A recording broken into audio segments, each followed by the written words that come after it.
দেশৰ ভিতৰতে সুৰক্ষিত পৰ্যটনথলী মাজুলী। ৰাষ্ট্ৰীয় পৰ্যায়ৰ সমীক্ষাত মাজুলীলৈ অনন্য স্বীকৃতি।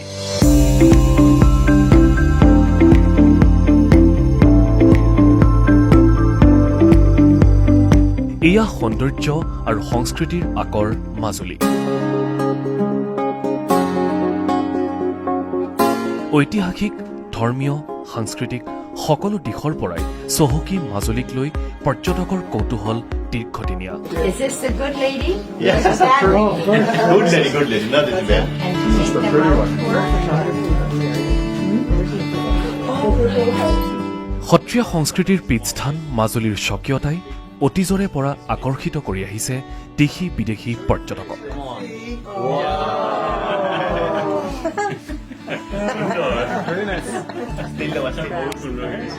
ইয়াৰ মৃৎশিল্প, পৰম্পৰাগত ভাস্কৰ্য শিল্প, সাঁচিপাতৰ পুথি, নাও নিৰ্মাণ, বাঁহ বেতৰ শিল্প, মুখা শিল্পৰ লগতে সমৃদ্ধ জৈৱ বৈচিত্ৰ্য বিশ্বজুৰি সমাদৃত।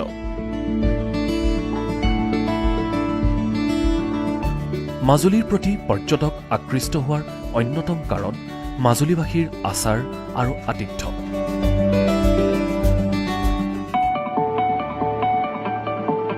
বিশাল ব্ৰহ্মপুত্ৰই মাজুলীক বুকুত সাবটি ধৰি থকাৰ দৰেই অতিথিপৰায়ণ মাজুলীবাসীয়েও আঁকোৱালি লৈছে প্ৰতিগৰাকী দেশী বিদেশী পৰ্যটকক।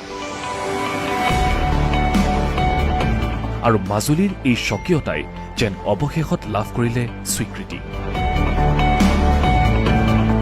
মহিলা পৰ্যটকৰ বাবে দেশৰ 10খন সুৰক্ষিত পৰ্যটনথলীৰ অন্যতম মাজুলী। ৰাষ্ট্ৰীয় পৰ্যায়ত চলোৱা এক সমীক্ষাত প্ৰকাশ পাইছে এই তথ্য।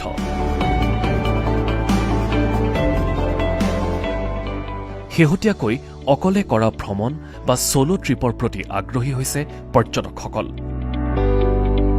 কিন্তু সুৰক্ষাৰ কথা মনলৈ আহিলেই বহু যুৱতীয়ে এখোজ আগুৱাই দুখোজ পিছুৱাবলগীয়া হৈছে। কাৰণ শেহতীয়াকৈ দেশজুৰি সংঘটিত বিভিন্ন ঘটনা প্ৰবাহ। কিন্তু এই ক্ষেত্ৰত পূৰ্বৰ সুনাম অক্ষুণ্ণ ৰাখিলে মাজুলীয়ে।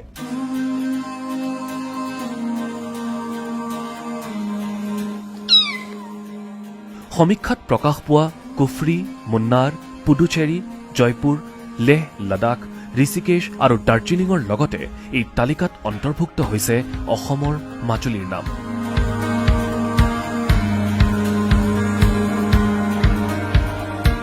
স্বাভাৱিকতে এই খবৰে উৎফুল্লিত কৰিছে মাজুলীবাসীক।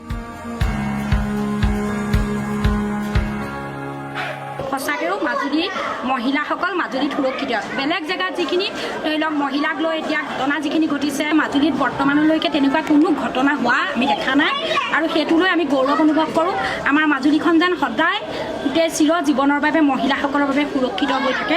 তাৰ মহিলাসকল মাজুলীত যাতে সুৰক্ষিত অনুভৱ কৰে তাৰেই কামনা কৰোঁ। 2009 চনৰ পৰা যি মই পৰ্যটনৰ অভিজ্ঞতা গোটাইছোঁ, আজিলৈকে কোনো দুষ্কৃতিকাৰী বা অনিষ্টকাৰী খবৰ মহিলাক লৈ মাজুলীত ওলোৱা নাই।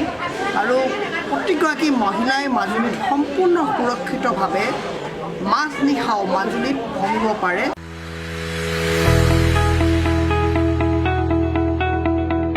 উৎফুল্লিত সত্ৰৰ বৈষ্ণৱ আৰু মুখা শিল্পীসকল।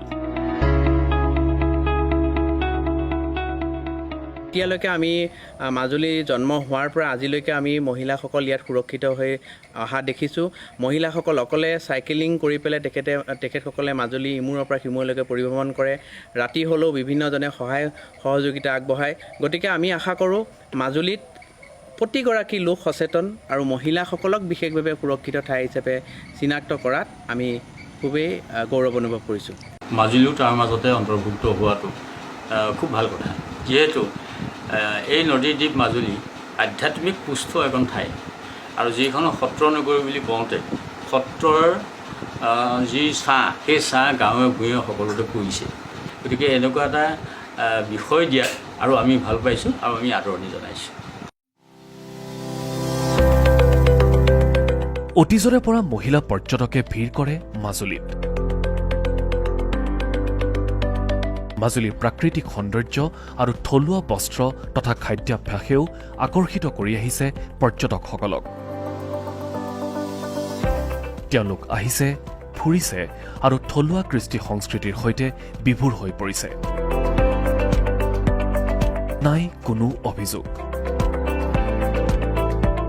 এয়াই অসমীয়াৰ উদাৰতা, অসমীয়াৰ পৰিচয়, যি পুনৰবাৰ উজলি উঠিল ৰাষ্ট্ৰীয় প্ৰেক্ষাপটত মাজুলীৰ ৰূপত।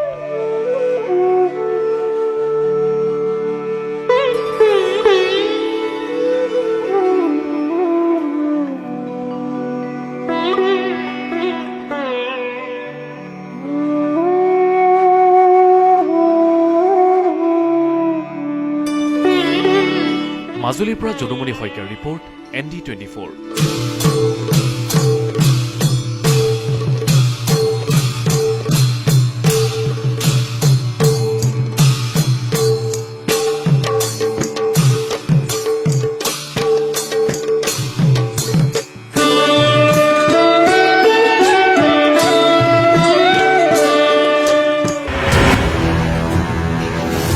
ND24